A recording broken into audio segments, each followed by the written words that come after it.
अपनाइए 12 खास आयुर्वेदिक जड़ी बूटियों से बनी रूप मंत्र आयुर्वेदिक फेस क्रीम। ये कोई कॉस्मेटिक नहीं, आयुर्वेदिक औषधि है।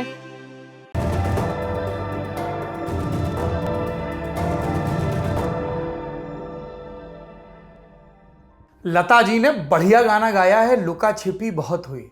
मैं कभी आता हूँ कभी चला जाता हूँ और आप गुस्सा होने लगते हैं। भाई साहब, संपादकीय बड़ा जटिल काम है तो कई और चीज़ें भी करनी पड़ती हैं। नए नए चेहरे आएंगे लेकिन तेवर वही रहेगा जिसके लिए आपने ललन टॉप को देखना शुरू किया था। और हम यहीं बैठे रहेंगे तो चुनाव में कैसे जाएंगे। इसलिए थोड़ा थोड़ा हमको इस फ्रेम में मिस करने की आदत डालिए, क्योंकि हमारा भी दिल करता है कि हम जाएं, चुनाव देखें, लोकतंत्र के नए नए पार्ट सीखें। फिलहाल भाषण यहाँ पे ख़त्म होता है। मेरा नाम सौरभ द्विवेदी है और ये अंतर्राष्ट्रीय प्रसंगों का कार्यक्रम है जिसका नाम है दुनियादारी। आज बात एक बयान से शुरू करते हैं जिसे धमकी की शक्ल में जारी किया गया। और इस तकरार के दो मुख्य पक्ष हैं, दो ताकतवर देशों के राष्ट्रपति। एक राष्ट्रपति ने दूसरे को हत्यारा घोषित कर दिया और परिणाम भुगतने के लिए तैयार रहने को कहा। दूसरा भी कम नहीं, उसने अपने राजदूत को, एम्बेसडर को, राजदूत वापस बुला लिया और अब सोच रहा है कि संभावित जवाब क्या दिया जाए। ये दोनों पक्ष कौन है, तकरार किस बात की है, आगे क्या होने वाला है और इन सब में एक खुफिया रिपोर्ट की क्या भूमिका है, इन सब पर आज विस्तार से बात करेंगे। शुरुआत एक इंटरव्यू से करते हैं। ये 2017 की बात है, फरवरी का महीना था और इसकी शुरुआत में एक इंटरव्यू खूब चर्चा में आया। ये इंटरव्यू लिया था फॉक्स न्यूज के पत्रकार बिल ओ राइली ने और उनके सामने बैठे थे अमेरिका के नए नवेले राष्ट्रपति उस समय के डोनाल्ड ट्रंप। दोनों के बीच फॉरेन पॉलिसी को लेकर तमाम बातें हुई, लेकिन जिस एक सवाल ने सुर्खियां बटोरी वो जुड़ा था रूस के राष्ट्रपति व्लादिमीर पुतिन से। राइली ने सवाल किया कि क्या पुतिन हत्यारे हैं। उनका इशारा पुतिन विरोधियों के गायब होने, पड़ोसी देशों में सेना उतारने की तरफ था। अगर रूस और अमेरिका के रिश्ते के इतिहास पर नजर डालें तो जवाब का सहज अनुमान लगाया जा सकता है कि ट्रंप अगर सीधे तौर पर हाँ नहीं कहते फिर भी पुतिन की तीखी आलोचना तो होनी ही थी। उम्मीद थी कि ट्रंप पुतिन को घेरेंगे, वैश्विक राजनीति में, ग्लोबल पॉलिटिक्स में चल रही उथल पुथल के लिए उन्हें जिम्मेदार ठहराएंगे, पर ऐसा कुछ नहीं हुआ। ट्रंप के जवाब ने बहुतों को हैरान कर दिया। वो पुतिन के पक्ष में खड़े हो गए। इस फेर में उन्होंने अपने ही देश को लपेटे में भी ले लिया। ट्रंप का जवाब था, यहां बहुत सारे हत्यारे हैं, आपको क्या लगता है हमारा देश निर्दोष है? मुझे लगता है कि हमारे मुल्क ने भी काफी जानें ली हैं। आपको तो पता ही है पूरी दुनिया में इस वक्त भी बहुत सारी मारकाट और बहुत सारी मूर्खताएं चल रही हैं। अब ये जवाब कैसा है, आप यूं समझिए कि अगर भारत के राष्ट्रपति से या भारत के प्रधानमंत्री से, किसी अहम नेता से जो जिम्मेदारी के पद पर है, ये पूछा जाए कि आतंकवाद फैलाने में पाकिस्तान का क्या रोल है, और वो ये कहने के बजाय कि पाकिस्तान का सबसे ज़्यादा रोल है, ये कहने लगे कि साहब हम अपने देश में देख लें पहले, तो किस तरीके की हाय तौबा होगी, दुरुस्त होगी। वही हाय तौबा अमेरिका में हुई। ट्रंप के जवाब ने हंगामा मचा दिया। अमेरिका की चली आ रही विदेश नीति की ये कतई उलट था। ऐसे में सवाल उठना लाजमी था, उठे भी। पूछा गया कि क्या ट्रंप रूस के एहसान का कर्ज चुका रहे हैं? ऑल स्ट्रेट कर देते हैं, क्या ट्रंप पुतिन के एहसान का कर्ज चुका रहे हैं? ये कैसा एहसान है, कैसा उपकार है? दरअसल अमेरिकी खुफिया एजेंसियों ने दावा किया था कि रूस ने 2016 में जो अमेरिका में राष्ट्रपति के चुनाव हुए थे उन्हें प्रभावित करने की कोशिश की थी। रपटों के मुताबिक रूस ने जो कैंडिडेट थे ट्रंप, उनके पक्ष में माहौल बनाने की कोशिश की थी और इसके लिए सोशल मीडिया पर प्रोपेगेंडा यानी कि झूठी खबरें, ट्रंप के पक्ष में माहौल बनाने वाली खबरें प्रचारित की थी। इसके अलावा जो ट्रंप की विरोधी कैंडिडेट थी हिलेरी क्लिंटन, उनके ईमेल की जो हैकिंग है वो भी रूस के हैकर्स ने की थी। मतलब उनके ईमेल चुरा लिए फिर लीक कर दिए। ये सब इसलिए किया था ताकि ट्रंप के मुकाबले क्लिंटन कमजोर कैंडिडेट लगे। दावा ये भी किया जा रहा है कि ये सारी बातें व्लादिमीर पुतिन को पता थी, उन्होंने इसे रोकने की कोशिश नहीं की। इन सारे दावों की लंबी जांच चली। अभी तक रूस को सीधे तौर पर जिम्मेदार नहीं ठहराया गया है। जांच है, चल रही है, संकेत हैं दिए जा रहे हैं। लेकिन ये तो 4 बरस पुरानी कहानी, क्योंकि 2016 में चुनाव हुए थे, फिर 2020 में भी चुनाव हो गए, नई सरकार भी आ गई और सरकार बदलने के साथ, साल बदलने के साथ सवाल नहीं बदला। क्या आपको लगता है कि व्लादिमीर पुतिन हत्यारे हैं? इस बार मंच एबीसी न्यूज का था। सामने फिर से अमेरिका के राष्ट्रपति थे, एकदम तरोताजा राष्ट्रपति जो महीने भर पहले कुर्सी पर पहुंचे, जो बाइडेन, और उनका जवाब था हाँ बिल्कुल लगता है। बाइडेन का ये इंटरव्यू बहुत खास माना जा रहा है। असल में ये इंटरव्यू रूस को लेकर जारी हुई खुफिया रिपोर्ट के ठीक बाद सामने आया। इस रिपोर्ट में क्या था? इसमें लिखा था कि रूस ने 2020 के राष्ट्रपति चुनाव को भी प्रभावित करने की कोशिश की 2016 की तर्ज पर। रूस का इरादा था कि ट्रंप फिर से चुनाव जीत जाएं और इसके तहत जैसे पहले हिलेरी क्लिंटन के खिलाफ भ्रामक और फर्जी आरोप लगवाए गए, उसी तरह से इस बार जो बाइडेन को निशाने पर लिया गया ताकि वो गलत उम्मीदवार साबित हों। जो बाइडेन के बेटे हंटर बाइडेन पर लगाए गए घूसखोरी और टैक्स फ्रॉड के आरोप भी इसी प्रोपेगेंडा का हिस्सा थे और दावा है कि ये सब भी पुतिन की निगरानी में हो रहा था। अगर वास्तव में रूस ने अमेरिका के इलेक्शन को प्रभावित करने की कोशिश की तो हम जानते हैं कि इसका असर नहीं हुआ। चुनाव में जो बाइडेन ने डोनाल्ड ट्रंप को करारी मात दी। ट्रंप लंबे समय तक नतीजों को मानने से इनकार करते रहे।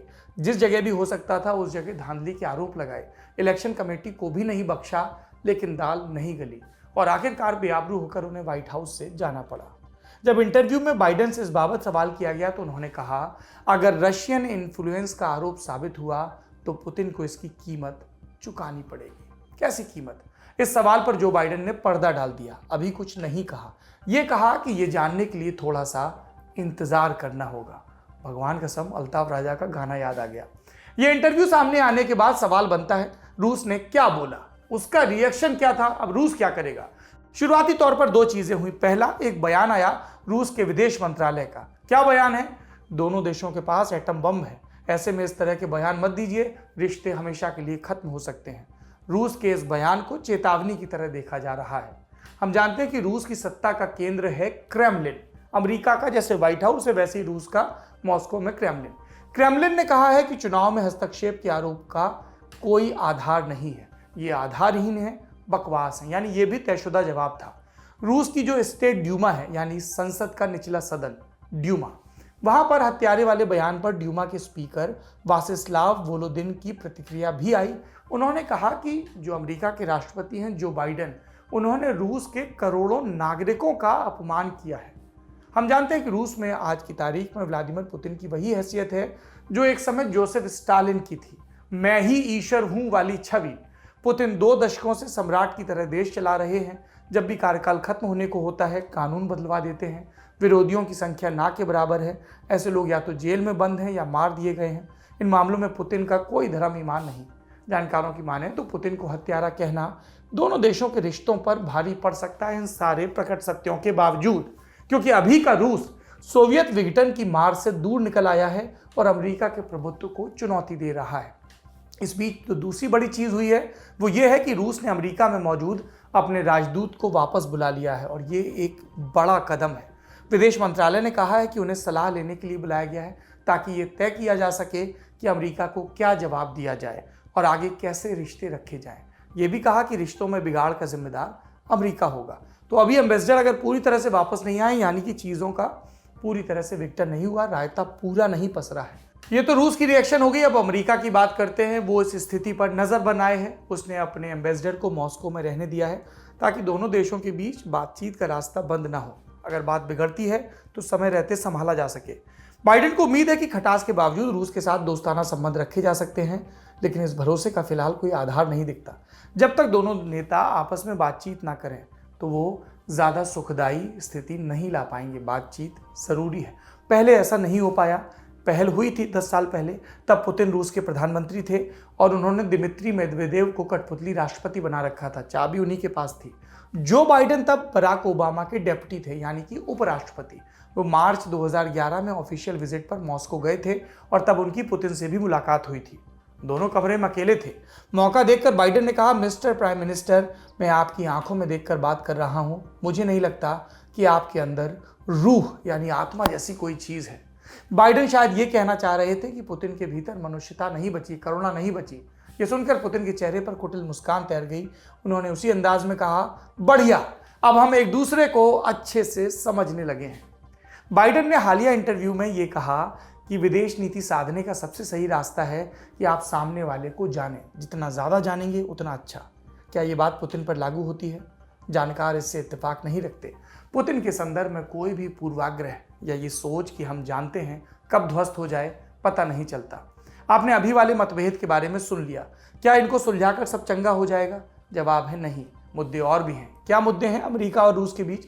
एक मुद्दा तो है एलेक्सी नवलनी का, पुतिन की नाक में दम करने वाला विपक्षी नेता नवलनी, जो पिछले 1 महीने से जेल में बंद है। 16 मार्च को नवलनी के इंस्टा अकाउंट से एक तस्वीर पोस्ट हुई। इसमें वो गंजे दिख रहे थे, सेहत ठीक नहीं। पोस्ट में लिखा था, ये जेल किसी यातना शिविर से कम नहीं है। उस जेल से रिहा हुए एक कैदी ने CNN को वहाँ की असलियत बताई। और क्या असलियत बताई? कैदियों को पूरे दिन खड़ा रखा जाता है, नंगा करके बेरहमी से पीटा जाता है, दिन भर प्रोपेगेंडा वाला चैनल देखने के लिए मजबूर किया जाता है। पिछले साल हम जानते हैं कि अगस्त में नवलनी को जहर देकर मारने की कोशिश हुई थी। बुरी तरह वो बीमार पड़े, दोस्त और खैरख्वाह उन्हें जर्मनी ले गए, वहाँ इलाज हुआ, तब जान बची। ब्रिटिश वेबसाइट बेलिंगकैट की जांच में यह दावा हुआ कि रूस की खुफिया एजेंसी ने नवलनी को मारने की कोशिश की थी। जब पुतिन से पूछा गया तो उन्होंने हंसी में उड़ा दिया था और कहा था कि नवलनी जो हैं वो अमेरिका के हाथ में खेल रहे हैं। हमने आपको दुनियादारी में ये भी बताया था कि जनवरी 2021 में जब नवलनी वापस आए तो एयरपोर्ट पर समर्थकों की भीड़ जुटी थी। ऐसे में उनके प्लेन का रास्ता बदल दिया गया, फिर उनको गिरफ्तार किया गया और बेहद कमज़ोर दलीलों के साथ उनके ऊपर मुकदमा चला और अब उन्हें 2.5 साल के लिए जेल में भेज दिया गया। और जेल में नवलनी का क्या हाल है आपने तस्वीर में देख लिया है। अमेरिका ने नवलनी की इस गिरफ्तारी की आलोचना की थी, जल्द से जल्द रिहा करने को कहा था। कुछ बड़े रूसी अधिकारियों पर प्रतिबंध भी लगाए थे। इसमें रूसी खुफिया एजेंसी FSB के डायरेक्टर भी शामिल थे। इसके अलावा कुछ सामानों के एक्सपोर्ट पर भी बैन लगाया था। अब अमेरिका सोच रहा है कि इस बैन को और बढ़ा दिया जाए, लेकिन रूस को इन सब से फर्क नहीं पड़ता। ये तो अमेरिका और रूस के बीच का एक मुद्दा है। दूसरा मुद्दा है अफगानिस्तान। पिछले साल जून में एक रिपोर्ट आई थी। अमेरिका खुफिया एजेंसी ने दावा किया था कि रूस अमेरिकी सैनिकों की हत्या के लिए तालिबान को पैसे दे रहा है।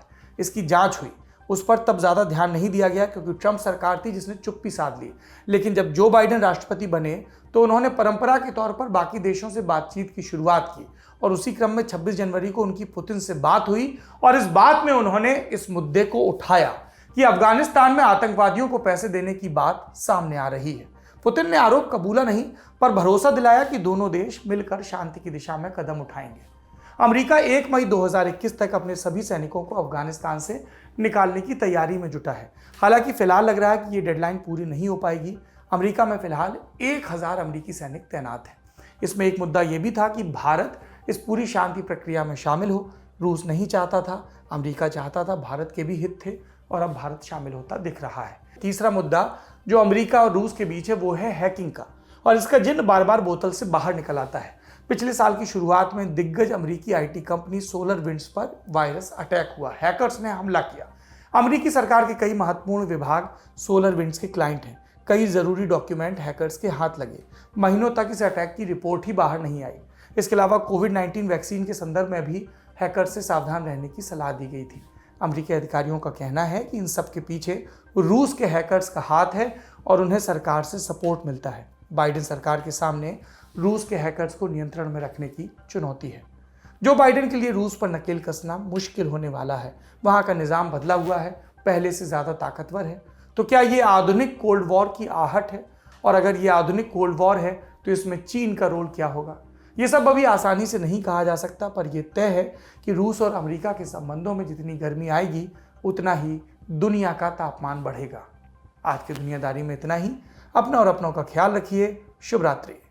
कसर रह गई हमारी कोशिशों में, कसक रह गई कि देश जितना बेहतर, जितना महान हो सकता था, हो नहीं पाया।